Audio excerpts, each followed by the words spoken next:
আসসালামু আলাইকুম রহমতুল্লাহ। সুপ্রিয় দর্শক শ্রোতা মণ্ডলী, ভাই বোনেরা, মহান রব্বুল আলামিন সূরা ইব্রাহিমের ৩১ নম্বর আয়াতে ঘোষণা করেন, আউযু বিল্লাহি মিনাশ শাইতানির রাজিম, বিসমিল্লাহির রহমানির রহিম, কুল লিইবাদিয়াল্লাযীনা আমানু ইউকিমুস সালাতা ওয়া ইউনফিকু মিম্মা রাযাকনাহুম সিররান ওয়া আলানিয়াতাম মিন ক্বাবলি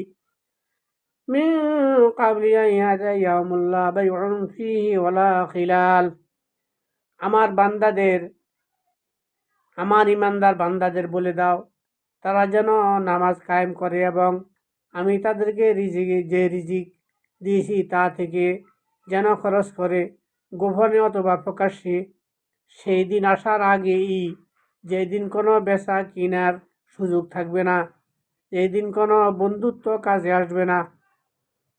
আল্লাহু আকবার, আল্লাহু আকবার, আল্লাহু আকবার।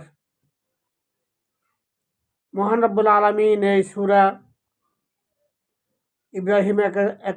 ইব্রাহিমের ৩১ নম্বর আয়াতে বলেছেন যে যেদিন কোনো বন্ধুত্ব কোনো কাজে আসবে না, যেদিন বেচা কিনা করা যাবে না,